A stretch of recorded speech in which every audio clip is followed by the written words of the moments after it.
Donc rebonjour et bienvenue dans la chambre de Goupil pour ce test son de la PDF de Hop. Ce sera la première ou la deuxième vidéo de son parce que j'ai fait à peu près la même il y a quelques jours avec ma Gibson Firebird, mais j'ai eu quelques petits problèmes et j'étais peut-être pas trop en forme pour jouer, donc je la publierai sûrement, mais il faudra être indulgent. Et donc je reteste la pédale avec cette fois une guitare un peu plus exotique qui est une Mayton MS 500, donc qui est une guitare faite par une compagnie australienne, donc Mayton, qui fait des plutôt bonnes guitares, donc avec des bois exotiques fabriqués à moitié à la main. Il y a quand même une machine de découpe par ordinateur, et c'est des plutôt beaux modèles très bien finis. Donc voilà un peu sur la guitare. On aura un radius Fender pour une guitare un peu typée Gibson avec manche vissée, mais des bois australiens, dont un manche qui est d'un érable qui rappelle un peu l'acajou, et un corps qui sera un genre de d'aulne, et ça s'appelle du Kwandong. Donc comme vous avez pu l'entendre dans l'intro,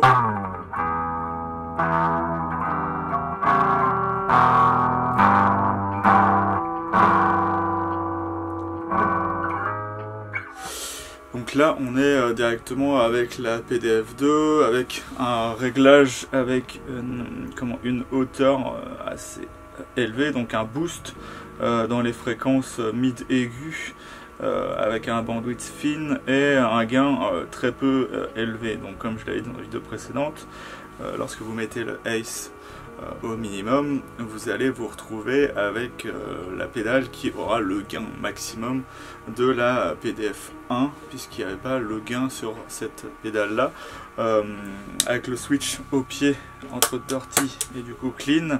Donc lorsqu'il n'y a pas de pédale, ça donnera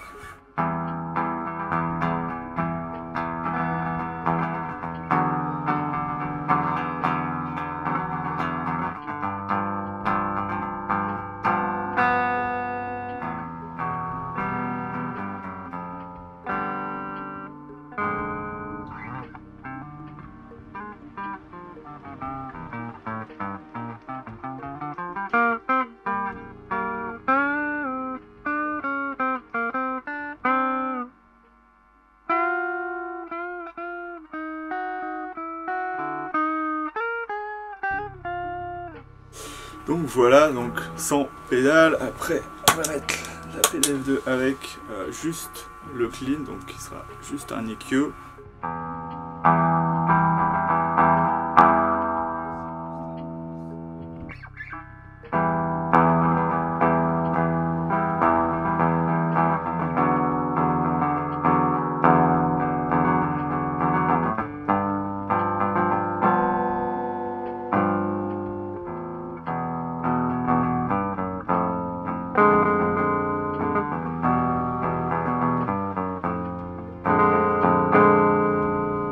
Là on est sur le micro aigu qui est un humbucker, et le micro grave est un micro simple bobinage. D'ailleurs on n'était pas sur l'aigu, on était sur le grave, désolé. Et donc en aigu ça donne...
donc c'est un peu avec des fréquences mid augmentées au maximum avec un très faible gain. Alors, dès que je vais inverser, une perte dans les mid, donc on va avoir beaucoup plus d'aigus. Et les basses seront perdues parce que sur l'ampli on n'a pas trop de basses.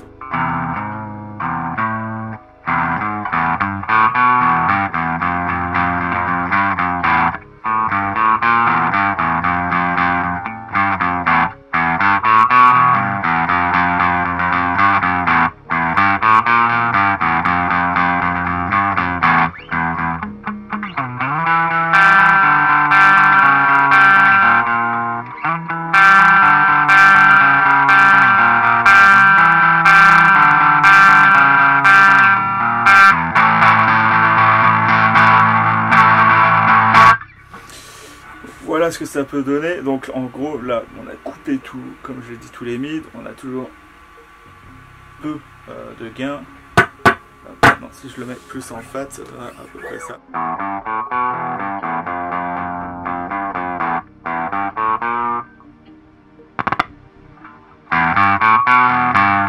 Donc on voit qu'on agit sur une portion beaucoup plus,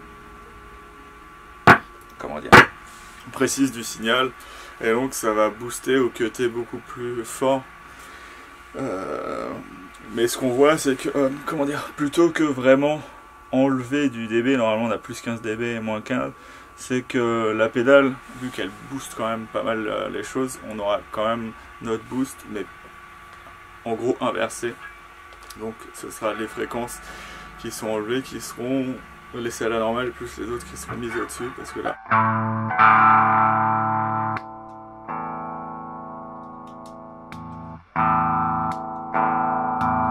quand même un gros boost, malgré qu'on ait enlevé des fréquences. Hop. Donc après on peut essayer avec un peu plus de boost, mais on va essayer d'être un peu plus dans les graves.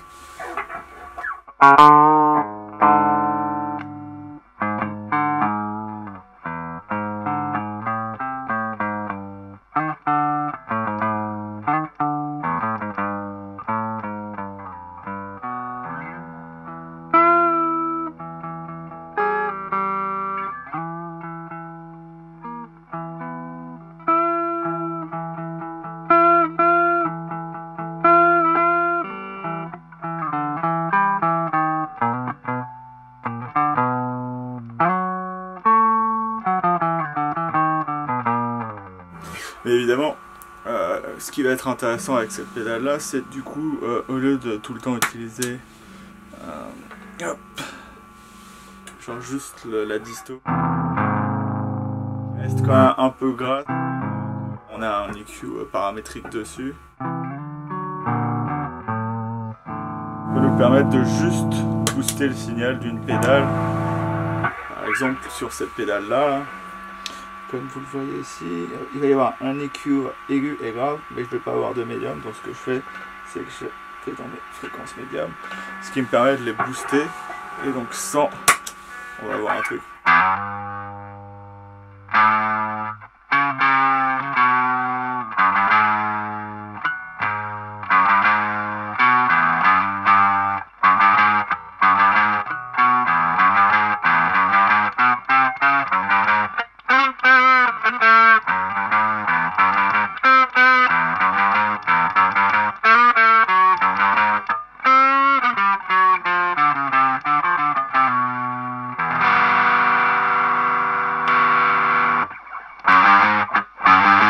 Donc on va avoir beaucoup plus de mid boosté, ça va nous permettre d'avoir sans forcément booster vraiment la distorsion qui est plutôt assez faible. Donc l'overdrive marche sur une balance et un gain, et là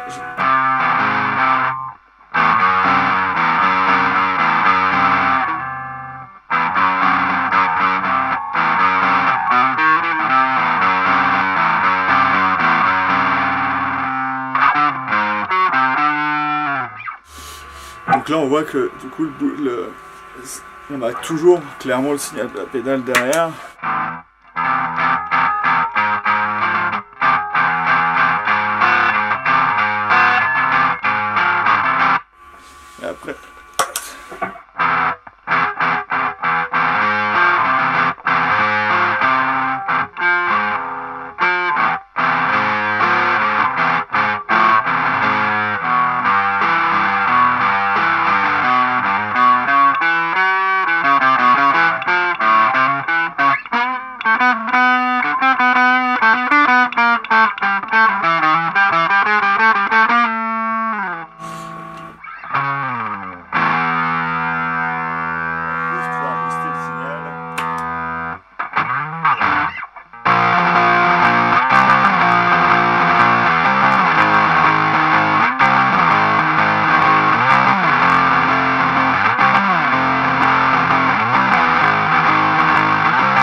Donc c'était un peu ça, mais...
Là c'est sans la PDF2.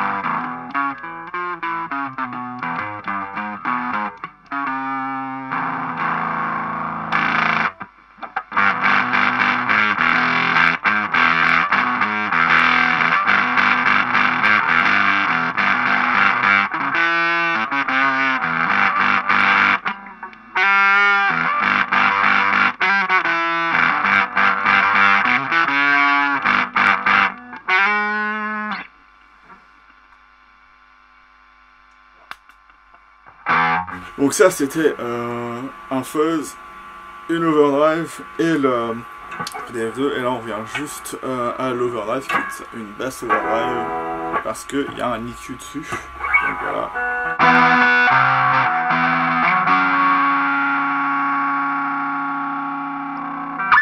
Pro aigu.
Donc voilà à peu près ce qu'on peut avoir avec cette pédale. On peut vraiment booster d'autres pédales sans avoir de problème de matching. C'est plutôt bien cool, je dirais, parce que on n'a pas l'impression d'avoir de la purée en sortie de la pédale. On peut mettre ça devant un fuse, puisque là le PDF2 est mis devant mon Ultimate Octave et ça n'entame pas le son pour autant, juste avec l'Ultimate Octave.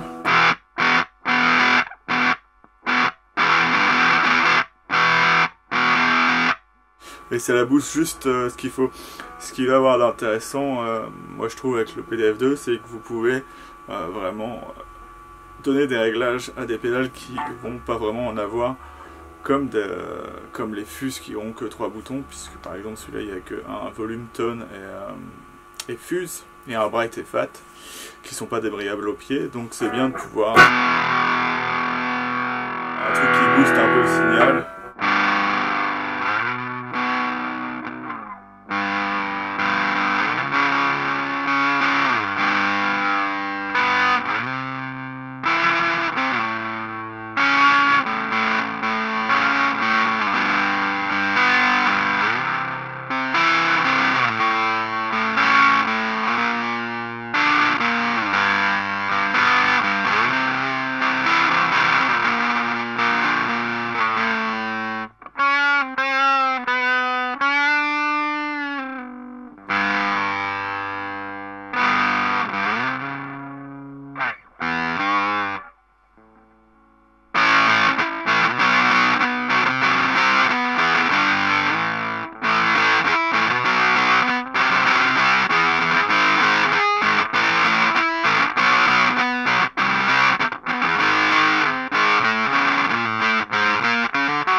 voilà une pédale vraiment pas mal qui par rapport à d'autres pédales d'EQ aura vraiment ça de plus que ça peut booster beaucoup plus vos médiums, ça qui est plutôt intéressant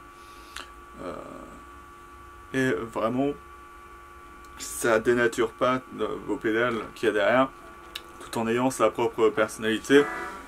Par exemple si je mets hop, on va voir ça, j'ai mis la hauteur à fond, donc le boost. On va voir cette, vraiment ce mid boost qu'on peut retrouver dans Tangle Up in Played, si je me souviens bien de.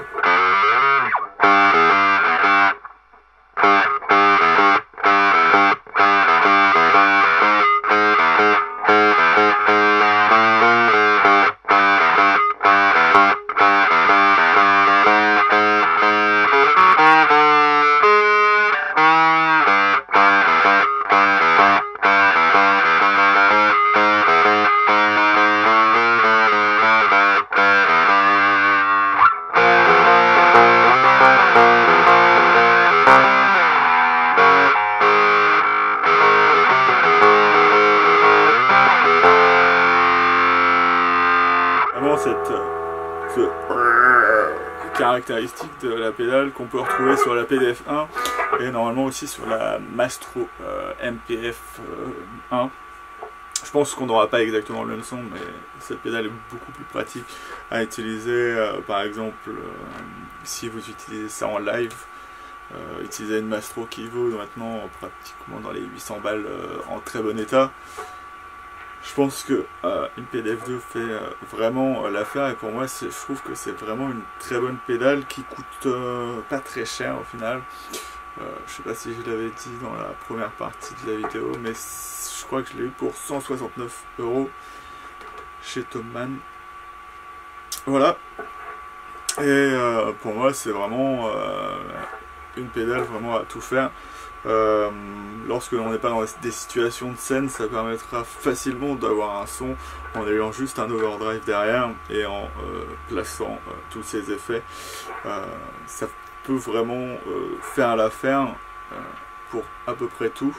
Ça dépendra après de surtout de votre ampli, je pense, et de votre matos comme votre guitare, parce que comment dire, par rapport à l'instrument que vous utilisez, on aura vraiment cette signature qui restera. On ne sera pas dans le truc où on perd toutes les informations du son. Je vais juste, pour finir, changer et mettre à la place une Jazzmaster de chez Squier pour que vous voyez ce que ça fait. Hop, je vais baisser le son et on va voir ça. Je la pose ici et je prends juste pour 3 secondes la Squier, qui est une Deluxe, je sais jamais si c'est la ST ou l'autre. Je crois que la ST c'est celle qui a le chevalet style pneumatique, ou enfin le stop bar quoi. Et donc on va voir ça. Alors il n'y a pas. Donc on est tout de suite dans un son un peu plus agressif, vu que c'est que des simples bobinages spécifiques. Pour ceux qui ne savent pas, c'est pas un P90 qui est là-dessus, c'est vraiment un simple bobinage bobiné plus sur la surface du micro plus que sur la hauteur. En fait, il est plus petit qu'un simple bobinage classique.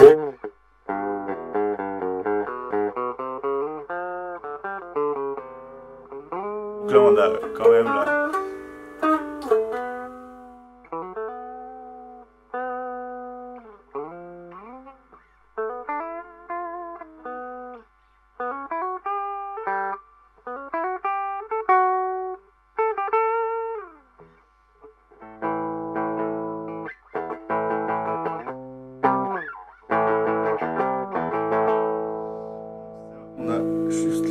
Je suis en micro manche sur le circuit normal de la guitare.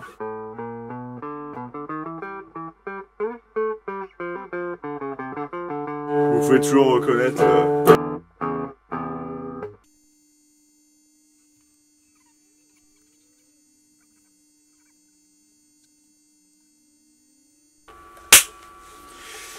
Donc l'enregistrement de la vidéo s'est coupé, donc je vais recommencer. Donc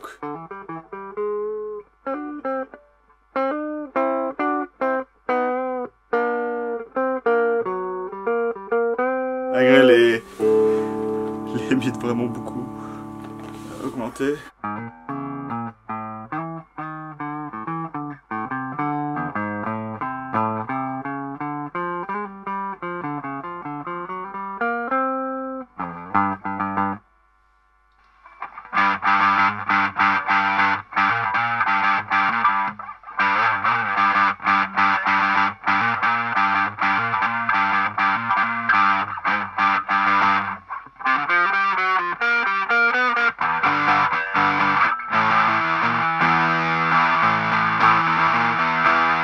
C'est peut-être un peu moins intéressant, enfin surtout l'overdrive de cette pédale là sur ce type de configuration là, mais vous voyez.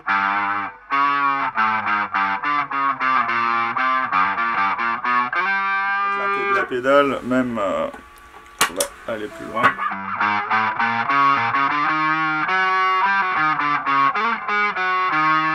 On garde toute la clarté de la pédale, même lorsqu'on a l'overdrive plus le canal distorsion de la PDF2. Donc pour moi c'est vraiment une très bonne pédale. Bon, peut-être que je suis pas à la hauteur de vos attentes en termes de jeu, mais j'espère que du moins les options que donne cette pédale vous ont inspiré et que vous trouvez ça intéressant. Moi je la trouve vraiment bien et moi je vais continuer de m'entraîner et je pense que cette pédale restera sur mon pédalboard à tout jamais parce que c'est vraiment un régal.